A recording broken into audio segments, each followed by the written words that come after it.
Once upon a time, there was a land where everyone had clear sight and a plan. But over time, each one's sight slowly changed. Some became joyful and some quite deranged.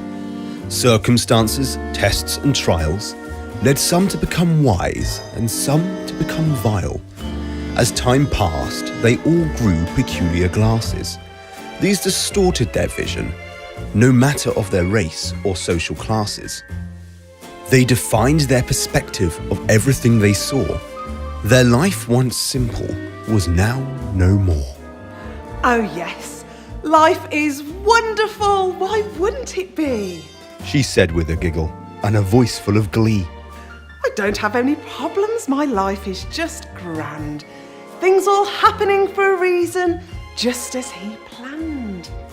But her problem was this: life isn't always flowers and roses, as Miss Rosetint now supposes.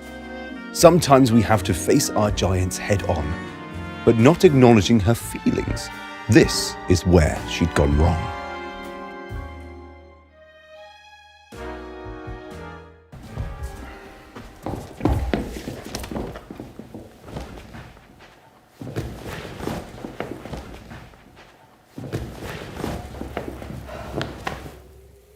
Everywhere I look, I can see his socks. On the floor, in my drawers, and amongst my frocks. Everything I do is always late. Never good enough. Far less than great. My efforts are not right and never on time. She never seems happy unless I'm towing the line.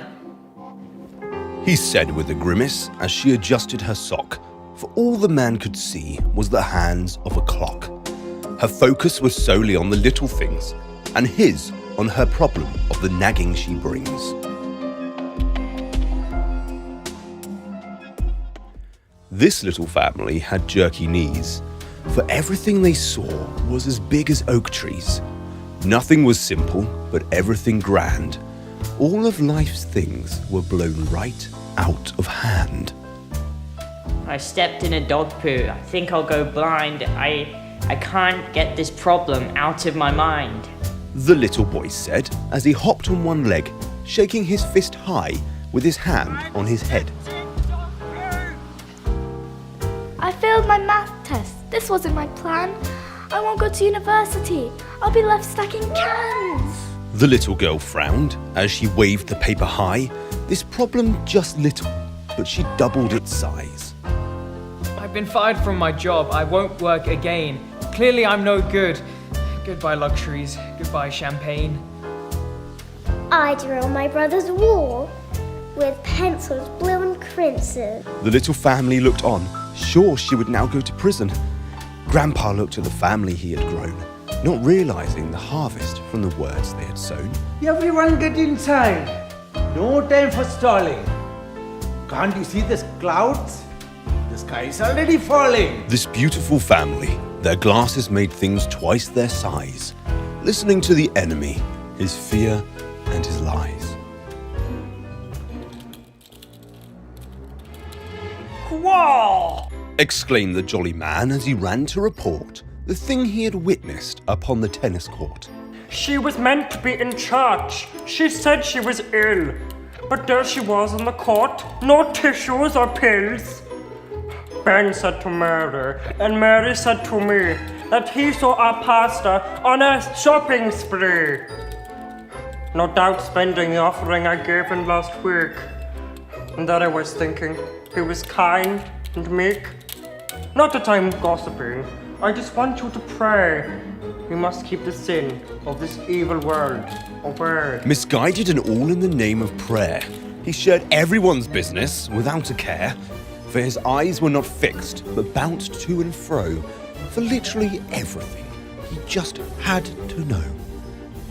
Next we meet a pair who thought the floor was lava. Everywhere they went was quite the palaver. A trip to the corner shop, the zoo, a family or friend. Everything they did could bring their life to an end. Is this seat safe to sit on? He said with a jolt. Have you tightened the screws and checked all the bolts? Are your lights secured safely? They give quite a glare. Will it burn my face or bleach my hair? You see, this pair were paralyzed with worry and fear. They could barely go anywhere, far or near. They allowed trouble from the past to go on into their future and persistently last.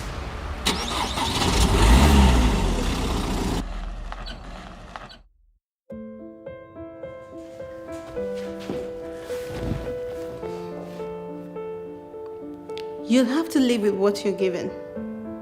There are no opportunities for me. Not one has arisen. You just have to roll with the punches. In life, you either eat caviar or packed lunches. What would be, would be. She would often say, for she refused to believe people could change their ways. A leopard can never change his spots. She quoted, as down the river of her regrets and depression she floated. For this gal had failed to realise that second chances were indeed real, and things aren't always quite as bad as they may feel.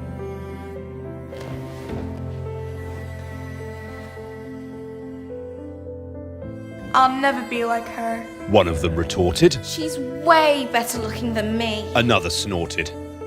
My hair's not right, and my skin is too pale.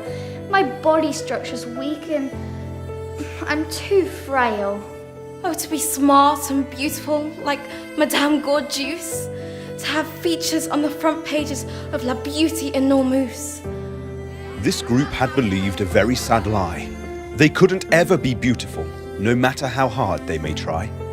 They focused on what the ads had displayed, in colour and touch-ups, as fake as its day. Coming through.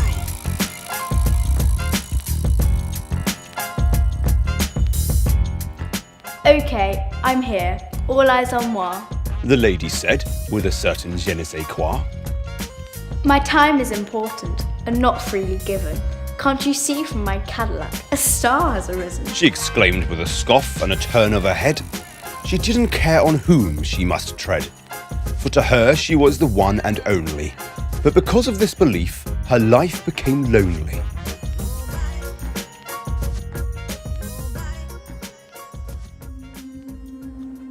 So, hello, it is I, the voice of this story, in all its craziness, weirdness, and awkward glory. Our lesson today has been about how we see the world around us. So let's dig a little deeper and this subject discuss. Each person today saw life through their glasses. We all develop our own pair as our time it passes. Circumstances and trials help develop the way we see things. But do we see the danger that bad vision can bring? So today, ask yourself this deep question. What have you allowed to alter and change your perception? A challenge is to look at the words our King left us, and anything that doesn't fit his viewpoint, throw out and adjust. For only when we see things through his perspective will our life be its most effective.